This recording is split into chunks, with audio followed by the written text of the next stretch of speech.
Well, welcome to Focus Today. I'm your host, Perry Atkinson, and we're all concerned about all of the issues that are flying at us and whether or not we have any way to push back or change, or how do we handle these things as they encroach upon our belief system. I'm delighted to have with us today Reverend Ernie Scalabrin. He's the community manager of the Gospel Guidance, an online international community dedicated to serving those who seek God's wisdom from the privacy of their own home. Ernie, nice to have you. How are you, my friend? Thank you very much, Perry. It's a pleasure to be with you. Where are you? I'm actually in New Jersey, just outside of New York City. All right. Nice to have you with us today. Tell us quickly about Gospel Guidance. What is that? Gospel Guidance is the first interactive online Christian counseling website of its kind on the Internet. It's both international and national. We're very excited about it. We have many qualified biblical counselors, pastors, life coaches who are available on demand to people to help bring God's Word to their individual situation in a confidential way in the comfort and privacy of their own home. And it's very new. We're excited about the opportunity to reach the world for Christ in this new Internet venue. Young people are also more online than ever before, and it's just the wave of the future, we believe. Good for you. So the website is? www.gospelguidance.com. All right. Well, how are you, through your ministry there, handling the questions that are coming in as to these issues that seem to be such a hot button to all of us Christians? It seems like some of our traditions are obviously being thrown under the bus. In fact, the one yesterday that really got my attention was the FDA now has approved the morning after pill to 15-year-olds. Yes. How are you responding to things like that? Well, normally an individual caller would call in about that, perhaps asking if they had a crisis pregnancy situation. We would certainly do what we could to help them, or even refer them to a local crisis pregnancy organization as well to give them immediate help. What we try to reassure people is that God's Word is timeless, and that God has not fallen off his throne or become worried or not anticipated the new values that we're confronted with in our culture, in our society. It's arguable, in fact, during the first century, things were more outside of our Judeo-Christian worldview in many ways. And so, first of all, we reassure them about that. We also explain that what is most important is the individual's walk with God, their individual relationship with God, and how they interact with people in their everyday life. One of the biggest arguments today that folks that complain about Christianity is they find that Christians are not living up to the standard that they talk about, or that the Bible talks about. Such as? And these are things we really have control over. Yes. Where's that complaint? I mean, how's that centered? Is it? What do they mean by not living up to the standards? Can you explain that a little bit further for me? Well, sexual promiscuity, even issues of homosexuality. I had a young man call me a couple of weeks ago on Gospel Guidance, young college student, and he himself was a believer, but he was struggling himself with same-sex attraction, and what he was being told by even older Christians was that same-sex attraction was in fact biblically sanctioned. And I was very interested to hear where he was getting that from. So we looked at a couple of the passages of Scripture, and I was able to help him see that that was not a correct interpretation of that passage. But I also comforted him in what he was feeling. I didn't attack him or try to make him feel as though he was terrible because he was having these feelings, but that God had much better for him, and that he also, interestingly enough, wanted to get married and have a family, and he knew he believed himself that for example, same gender marriage was not biblical. But he was hearing from other believers, and he was also seeing other believers in his midst older believers involved in very immoral activity.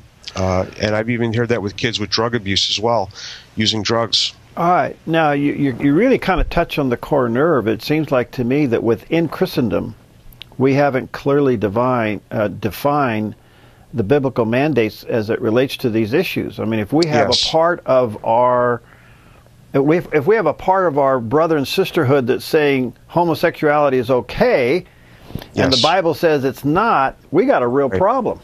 We do. And it's just in that area. It's in many areas. There's really not a clear understanding in the evangelical community today about what the Bible actually says about a lot of moral issues. And the more I find in my ministry, the more I do my ministry, the more I find that to be the case. Very surprising. Now, so how do we combat this without being seen for what they criticize us to be, and that's being narrow-minded and bigoted? Well, I also, aside from gospel guidance, I'm a domestic missionary with an organization called the Navigators, and in the New York metropolitan area, in the Northeast, we have the fewest amount of evangelicals in the nation in the Northeast. So I'm dealing with this, and with my own family and my kids every day, as they seek to interact with lost kids in the lost community in the public schools and in our neighborhoods. As I said before, it's very important, first of all, that we make sure that our own families and children, in our own personal walks, we're real disciples of Jesus Christ, and that we're truly seeking to follow him and what his word teaches, sincerely, in a way that our kids see that it's believable, and that we're doing it not when it's easy, but we're not perfect, of course, but we're not doing it just when it's easy, but when, especially when it's not easy, and that we're going to not be always able to help appearing as a bigot. We can't always help that, but what we can do is show love to people and show them that we're not against them as people, and that we love them and that God loves them. We're not here to bully them or put them down or to belittle them in any way, shape, or form, but that we actually love them, and that can take time. It takes lots of interaction and time. Ernie, is the problem the result of a increasing secularized culture that's putting pressure on the church to relax its convictions, or is it we have dropped the ball in teaching the whole Bible to our congregants? Well, I think it's a combination of both, but the secularization of our culture, which has grown from 15% in the 1950s to 40% in 2000, now it's over 60% secularized, according to mission statistics, is exposing it more.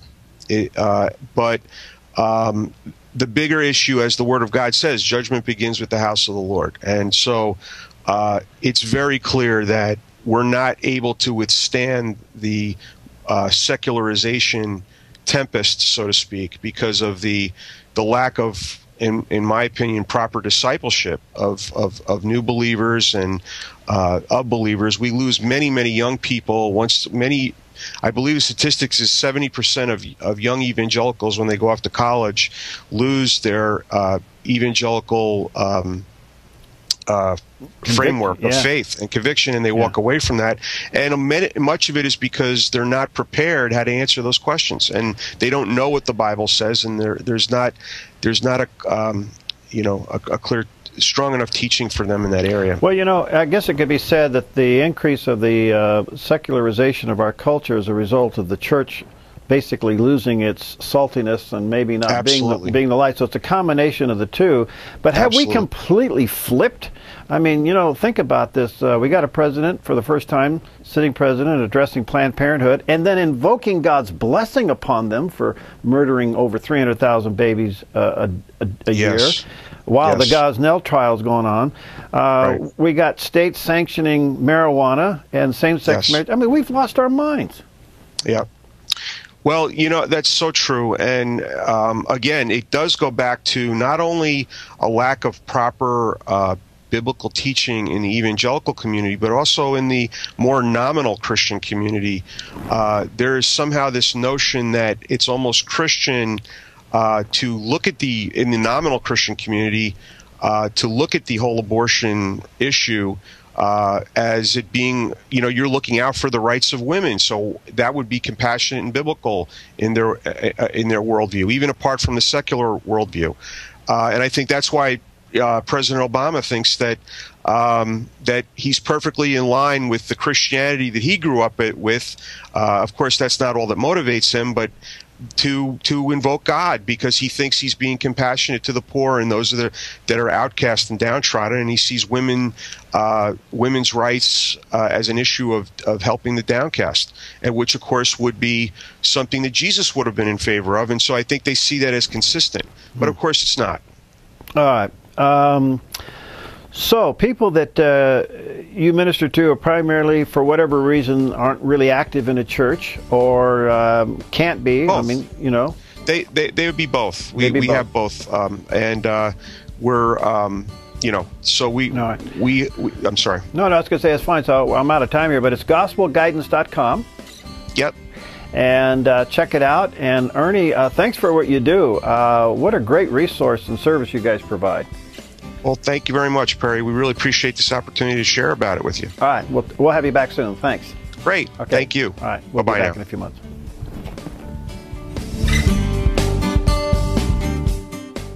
Hi, I'm Paulina, and I work at theDove TV. Did you know that when you support theDove TV, you have a profound impact, not only in our community, but around the world? It's your continued support that takes the inspiration and hope in the programs we produce and makes them available to the thousands of people who are watching these videos online every week. Help bring encouragement and hope to our valley and beyond by making a secure online donation today at our website, thedove.us.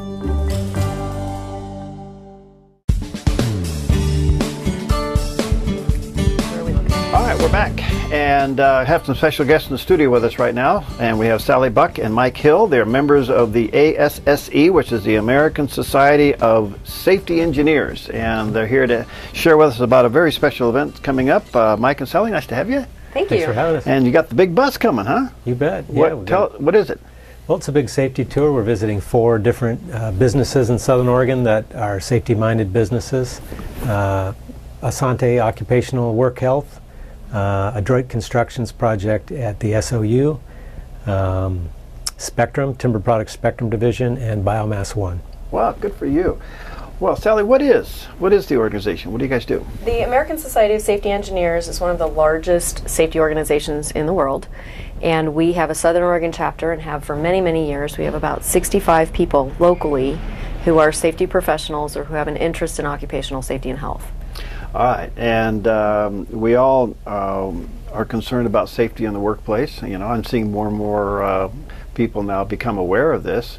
But what kind of events do you guys do throughout the year to make people aware? Well, we have a chapter meeting once a month at the Red Lion. It's the first Tuesday of every month at noon, and we generally have different presentations for different safety topics based on the suggestions of our membership.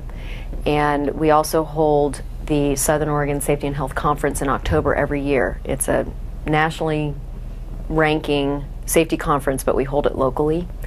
Draws about 300 people a year in October. So do you go into an organization and see if it's safe? Is that what you do, Mike? Well, I actually do. I work for Timber Products. I'm the safety director there, and so that's my day job. Really? And I work with ASSE to help develop safety professionals. Don't come in here, okay? Yeah. now. No one around. I haven't even started inspecting. No, I say that tongue in cheek because we all want to have a safe workplace, and I was going to ask you. You're the appointed person at your company to make sure it's safe. You bet. So what do you do on that? I mean, Well, you got to really be looking at everything. we sure do. We have 9 mills, and I inspect on a monthly basis in one of our mills, and I help safety committees at each of the mills develop their programs. Now, is that an in-house thing that you do, or is it an industry standard that you have to maintain, or is it OSHA? I mean, what do you do? We do have to follow OSHA laws and rules and maintain the compliance aspect, but we also want to go above and beyond to keep people safe and Wonderful. cut costs. All right, so the big bus is coming. What do you hope to accomplish with the bus? Well, the big bus this is the second year for the big bus. It was such a success last year, we thought we'd do it again. Yeah. It is a wonderful way for people to experience what a safe work site looks like, and interview and listen to the people who work at those locations talk about how they do their job safely.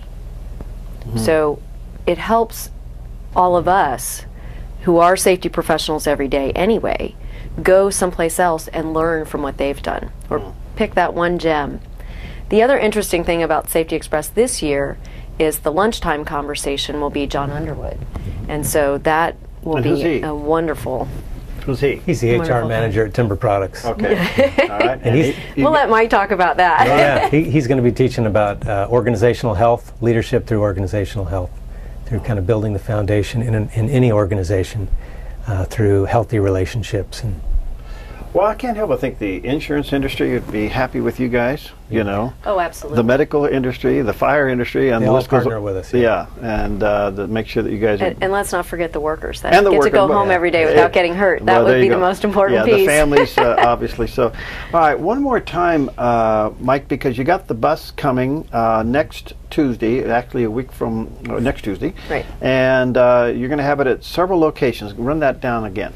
Yeah, we're starting at Asante Medical Center Occupational Work Performance Center, where they do a lot of things for employers around Southern Oregon, getting folks ready to work or after an injury.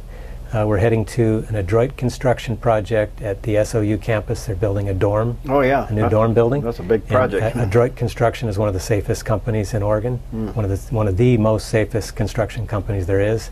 We're heading to lunch and the presentation with John Underwood at the Bigham Knoll in Jacksonville. And then we're heading out to Timber Products Spectrum Division, which I'm real proud of. I grew up in that plant, basically, and I have one of the best safety programs in Oregon as well. They're what's called a VPP site. Oregon OSHA has a voluntary program called the Voluntary Protection Program, and Spectrum has participated in that since 2003, and they are one of the safest businesses in Oregon. And then we'll be heading to Biomass One, where we can see how they make energy. Well, do we take safety for granted? I mean, it seems like our place is safe, but are we really? You know, one of the biggest challenges safety professionals have is not just the technical part of what do you have to do to this particular machine, but also converting the thought process of the operator of that machine, or the people who work around that machine. And you can translate the word machine with almost anything anyone does every day. There are lots of statistics out there. I work for an engineering company. My job is internal safety also for all of our geologists, biologists, and engineers. And one of the most dangerous things we do every day is drive. And you know, the statistics for driving are pretty huge. So it's a mental cultural change that comes with each worker, because the longer you do something, the more callous you become to the safety concerns. It's like, well, you know, I've run this for 20 years and nothing's ever happened to me, you know. So we spend a lot of time with the types of topics that John Underwood's going to talk about, and that is, how do we get people's mental status in the right place to work safely every day? Because sometimes people can look at safety tips, OSHA, and the list goes on, as a hassle. And that's the mentality that you got to strike through. We take OSHA as the minimum standard. That's the basics. If you are following the OSHA standards, there's still so many other things you can do to make that particular work task safe, and get the person who's doing it to think preventatively before they actually act. And that's one of the struggles that we have with not only the workers but the management, to make sure that they are thinking of that nurturing culture, to make sure that, you know, we're in the right place in our brain to do this job today. And if we're not, what can we do to step back and fix that? before anything happens. Well, I think this is a subtle reminder to all of us, you know, take a long look around where we're working, how we're working, what we're doing, and ask ourselves, you know, can this be done in a more safe way, you know? Well, some of the statistics for improvement, this week was National Worker Memorial Week. Oh, yeah, right? Yeah, Memorial Week. Memorial Week, where up in Salem, there was a presentation to honor all of the fallen workers who had been injured on the job. It's also, what's NAOSH, National Occupational Safety and Health Week. National Association of Occupational Safety and Health, co-sponsored by ASSE, our organization, and the Canadian version of our organization, and they put that on all week next week, and that's part of the Safety Express tour. Will kind of fit in with that. But over the years, we are injuring fewer and fewer That's right. people. JBR does a lot of work in the mining industry, and MSHA is the organization which does safety in the mining industry. And, you know, we have had fewer fatalities in the last couple of years than we have in a long, long time. But it's a nice trend, but we want to keep it that way. That's wonderful. All right, so if people want to join, what do they do? Be a part of what you guys... Show up at one of our meetings. They can email Mary Hoskins, who's our chapter president, and we meet on the first Tuesday of every month at the Red Lion. Did you get that? At noon. First Tuesday? The first Tuesday of every month at the Red Lion. And Mary's email is MARHOS, Marehos at saif.com. All right, and let me encourage you. In the meantime, this bus, what's in the bus? People. People. It's just a tour bus. Lots of coffee. We are meeting at the Smullen Center at 8 o'clock next Tuesday. Okay. Over at Asante, and then we'll walk over to the occupational section of the hospital and hear the occupational health physicians talk about return to work, work task analysis, so you can look at someone's task and identify what the potential hazards would be to the human body. And then from there we'll get back on the bus and drive down to the Southern Oregon University's dorm project with Adroit. And that's a big project. It's a huge project. How far are they on that? I'm just curious. They're getting pretty close. Are they? Mm-hmm. I think they're planning on opening that dorm in the fall. Really? Boy, so they're doing internal work now, you know, sheetrock and things like that. But with a construction site, and that was Adroit also built the Lithia building downtown. Right. And with no injuries. That's right. And for a construction site, that's pretty amazing. I mean, you've got so many different trades people coming and going, and in the Lithia building, it was right downtown with traffic on all four sides, and it was quite a challenge. And they have a system on how they manage all of that. Mm-hmm. And you got a system at your plants. We sure do, yeah. Okay. Yep. Well, thank you both. Again, you may want to check this out, especially at one of the events that they're going to be traveling around, or just start next Tuesday morning there at the Smullen Center. What time? 8 o'clock. 8 o'clock. And to be a part of this, and don't forget that they meet first Tuesday of the month at the Red Lion at noon, and you can learn more about the American Society of Safety Engineers there. And ask yourself, is our workplace safe? Good question. Thank you both for coming in. Thank you very much. We'll be right back. Hi, I'm Daniel and I work at theDove TV. You know, compared to Portland, Seattle, and LA, Medford might be considered a small market, but at theDove, we're excited about the opportunity to make a big impact right here in our community. And you help make that happen. Did you know that more than 90% of our income comes from people like you? You can help us now by making a secure online donation at our website, thedove.us, or by phoning 541-776-5368.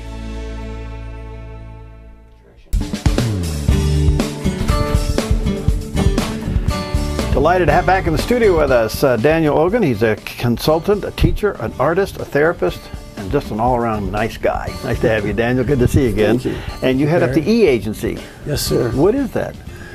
The E-Agency is a dream that a friend of mine, Eric, we had for the last 10 years.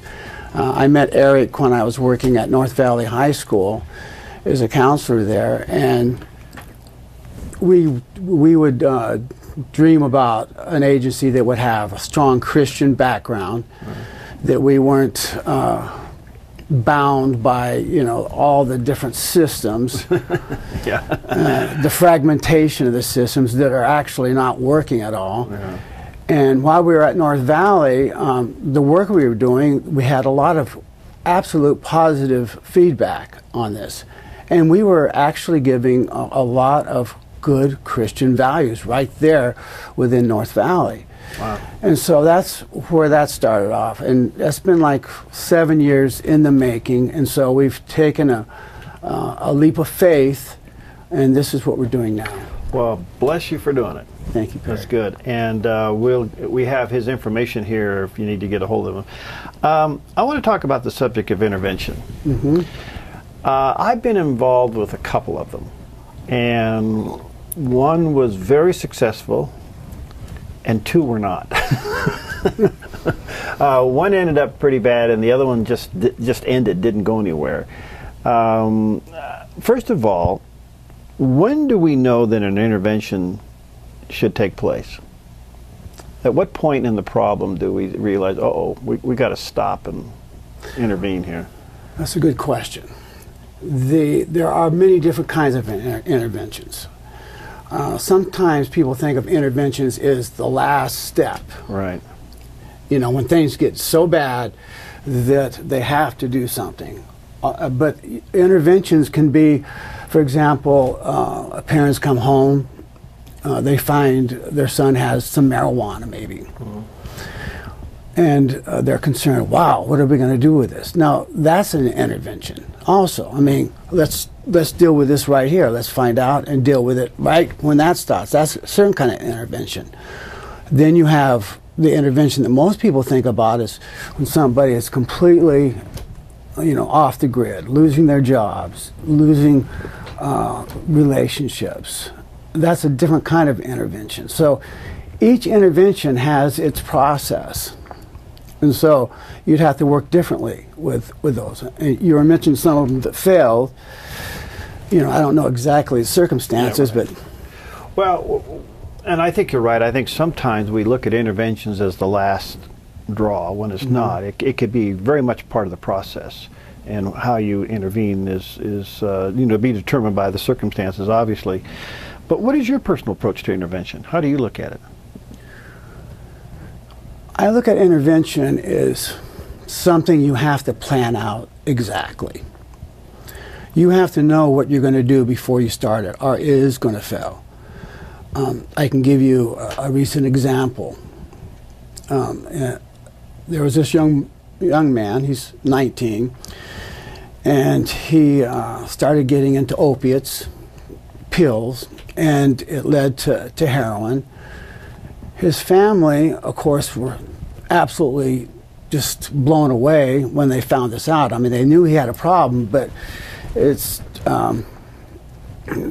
they were presented with it in a very, they found the heroin. And so they put him into a detox center, but what were they going to do?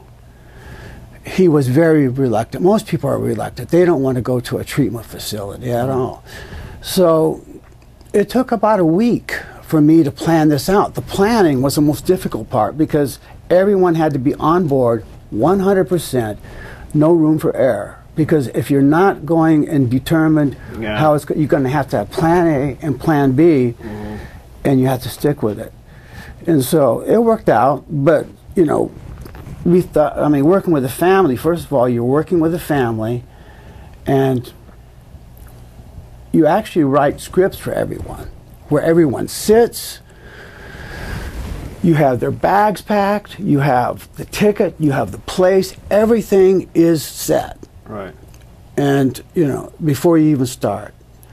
The last hour of the intervention is actually when you meet the person. Before that time, you're working with the family. Boy, this is big.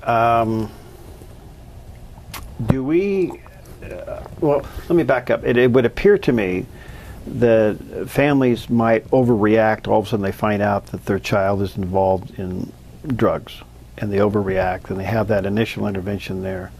And they immediately want to get them off to a treatment center and all. And I realize all of that has its place. But here's the thing that's so startling to me is they never picked up any of the signs along the way.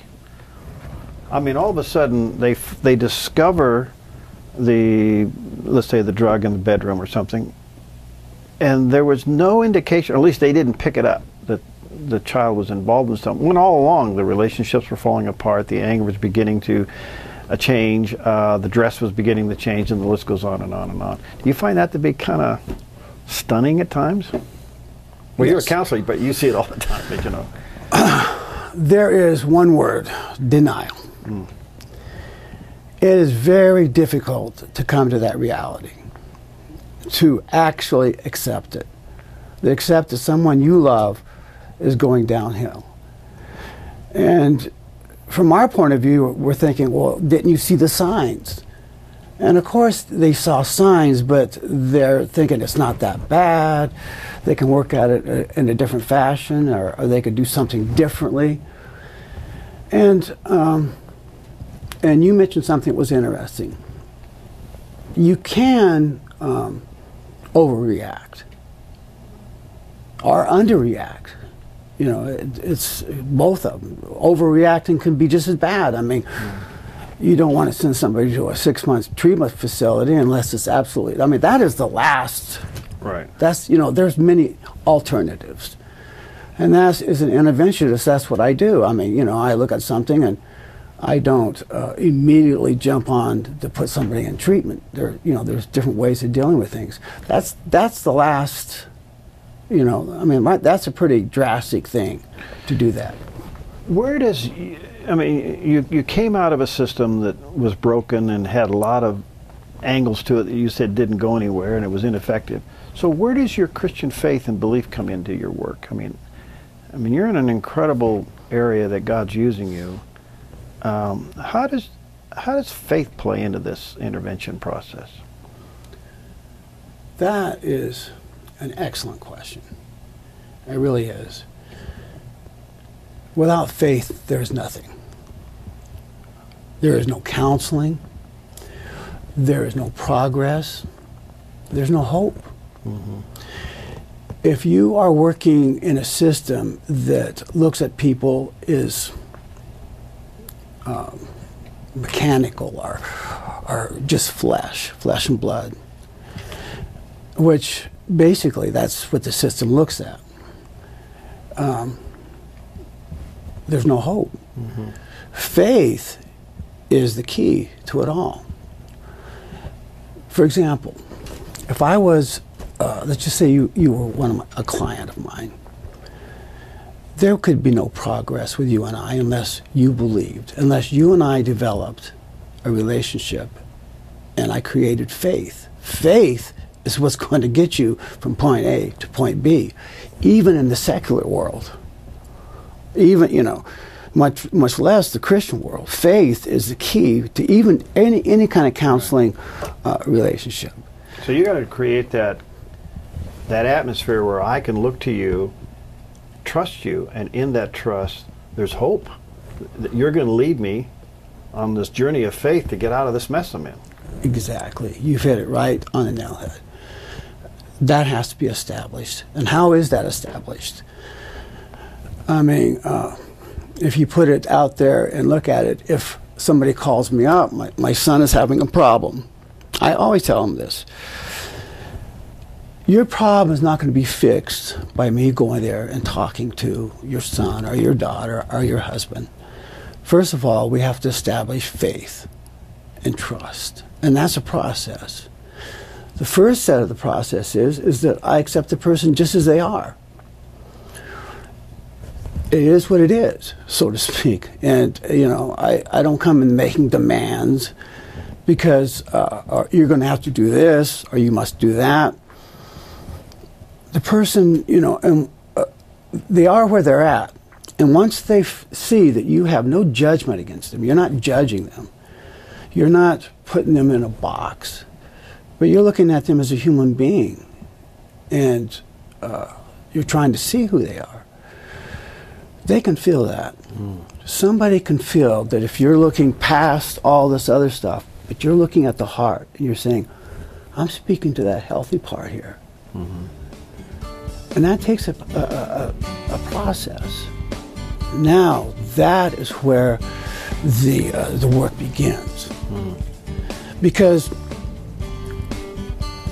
let's just say, for example, you had a problem, okay? This is just an example. I come to see you. Now, your first thing is, you're probably going to think, I'm going to come to see you and start talking about your problem. You know, drugs are no good, you're doing this to your family, all that. Well, that person knows that. Yeah, they already know that. But if I come to you and I come from a different angle, and I see you, that person feels the compassion. That person feels that, you know, I don't have any agenda whatsoever with you at all. Then some of those barriers are going to start coming down. Because in the end, that individual is going to have to make the decision, not me. All right, let me take a quick break here. Daniel Ogan's with us today, and he heads up the E-Agency. He's a counselor, a therapist, and we're talking about the subject of intervention and quite frankly, how the Christian belief and faith system is a part of that process. We'll be right back. Hi, I'm Paula, and I work at theDove TV. Every day we get letters and emails from people who've been encouraged, blessed, and challenged by the programs on theDove TV. But we couldn't do it without you. Did you know that more than 90% of our income comes from people like you? You can help us continue to bring inspiration and hope to our community by making a secure online donation at our website, thedove.us, or call us at 541-776-5368. What a delight to have Daniel Ogan with us today, and he heads up the E-Agency. It's a counseling center, and they help people from a Christian perspective and Christian base. And he's with us today. We're talking about the subject of intervention. And Daniel, we were talking there in the break. I believe that there are a lot of Christians that are struggling with problems and their faith, and the war between those two become the issue of their life. They can't seem to get conquered in either one of them, and they're torn. Paul says in Romans 7, I end up doing the things I don't want to do and the things that I don't want to do. You know the argument that he struggled with there. But maybe somebody needs a spiritual intervention. They just can't seem to get on top of, I'm a Christian, I believe, but I have an addiction, I have a problem, I have this thorn in the flesh. I mean, you can put all kinds of titles in there. They just can't seem to get a handle on it. And therefore, they're living below where God wants them to be. Would you consider that a spiritual intervention, or would you consider that an addiction intervention? How would you look at that person? I look at it all as a spiritual intervention. There is no difference. You cannot separate the two. Addictions are a spiritual problem. And in the secular world, they call it existential dilemma. It's the problem of being, of who we are and what we are. And many people, even Christians, really don't really believe that we are from and live and are going to a different kingdom. Their perspective is not right. Part of an intervention is allowing people to have a perspective. This is just a period of time that we live on this earth. And to have a perspective on suffering, on confusion, on despair, all the things that are hammering at us each day. And most of the time, we're able to keep that away. But sometimes when it comes and hits us, through things like a son being addicted, or a job loss, or something like this, where we are forced to face reality, that is a spiritual dilemma. And that definitely needs an intervention. In fact... What kind of an intervention? I mean, it needs a what intervention? Okay, and that's a good question too. And it's kind of the simple answer would be this. They need to get grounded. They need to have their faith grounded, to get back. Of course, you know that I'm Orthodox. Father Seraphim is my priest. In the Orthodox, we believe that part of being grounded is through confession. Confessing our faults to one another. All of us you know, have that problem. And once we set ourselves apart and isolate ourselves, the problems are magnified, and they come out in different ways. And a lot of times now, and the time we live in, it comes through addictions. Addictions is the new plague. It's a plague. And a heroin addict asked me one time, he goes, okay, he goes, so I stopped using heroin, then what? Yeah, then you know, what am I going to get for that? I'm still empty. Yeah, exactly. Yeah. That's a good question when he asks that. That he's hitting it right on the nail head right there. There has to be a reason, a purpose. And this is when we talk about the intervention is not just merely dealing with the drugs. That right there, the drugs are a problem, but they are not the major problem. When you're dealing with somebody that needs to have an intervention, do you realize that, first of all, when they get caught, there's always that anger and everything else, and you have that real difficult moment. They've been exposed, they don't like it, but deep down in their heart, they know they're wrong. Deep down in their heart, they know they got a problem, and deep down in their heart, they may be afraid to give up that problem because that's their security now. So how do you get past the exposure to the point where you can begin to minister? Compassion. Before you even do the intervention, you make sure that, first of all, you choose who are going to be there. Intervention is not a time for family counseling. It is not a time to pull out all the old garbage and throw it out there. You said that. That is absolute wrong time to do that. You are focusing on one thing, and you have to make sure everybody is on the same note as you are. We are here out of love. And God knows all of us, none of us are above any other. You know, you look at yourself. So you don't look at me and you, it's all of us. And when you come with that kind of a spirit, it goes completely different. But that's the work of the intervention. The intervention, the last hour with the person in question, that's just the last hour. The real work, 45, 50 hours, is working with the family. Making sure that this is not a time where they let off what they feel and how that person hurt them and all that. That's not going to happen. Yeah, that can't happen there. You have to build a foundation of compassion. All right. Let's say that's hypothetical, but you're doing an intervention and the person with a problem is then sent to some kind of a treatment center or facility for a period of time. And I've seen people go to those and come out, and there's no question about it, they've been impacted. But if that compassion isn't there the day they get out as a follow-up, then it's possible they recycle back through again. You're correct on that. The 6 months, or 4 months, or 3 months, that's just a period of time where they evaluate. They learn some skills.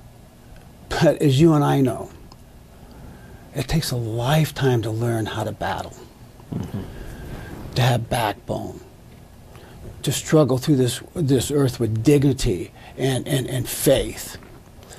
They're not going to learn that in 6 months. So that's just a period of time. When they come out, that is when the work begins.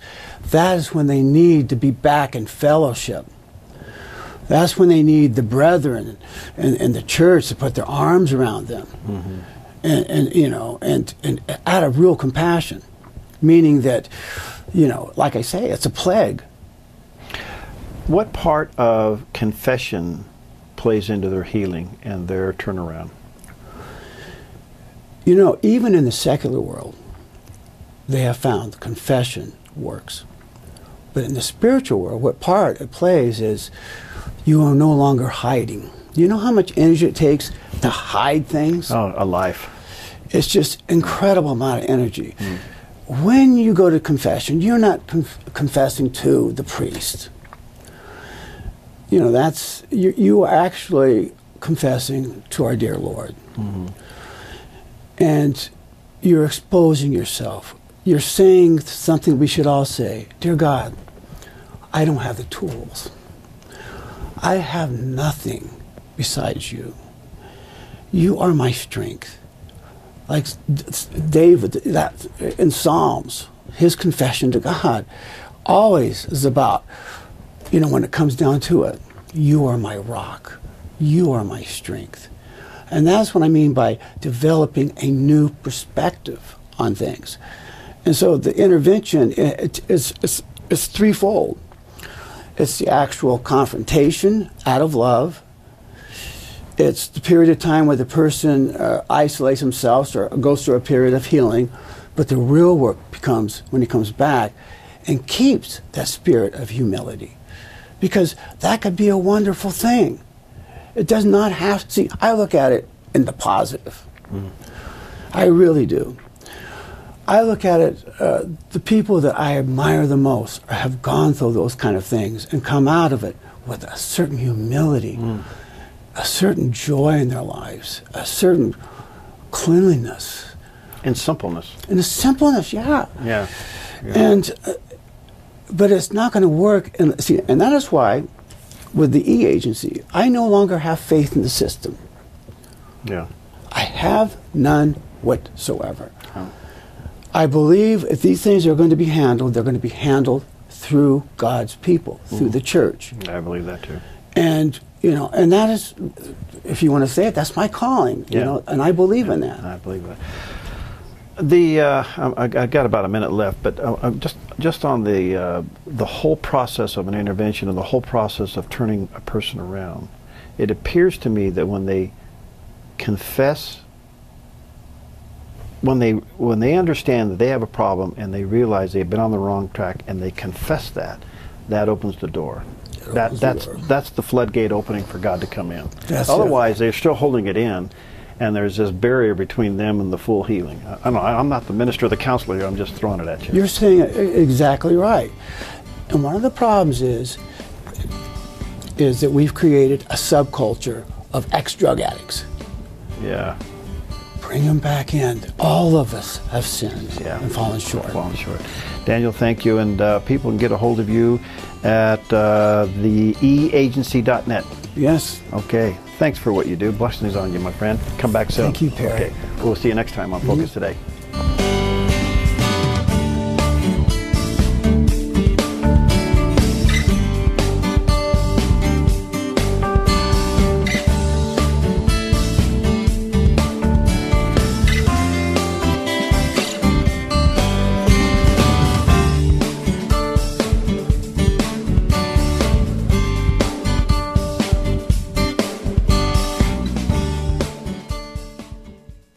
Hi, I'm Jim and I work at theDove TV. Every weekday between 6 and 8 a.m., our award-winning news and sports team bring you the best morning show around. It's live, it's honest, and it's a whole lot of fun. And you help make it happen. Did you know that more than 90% of our income comes from people like you? You can help us continue to air local programs that share your voice by making a secure online donation at our website, thedove.us.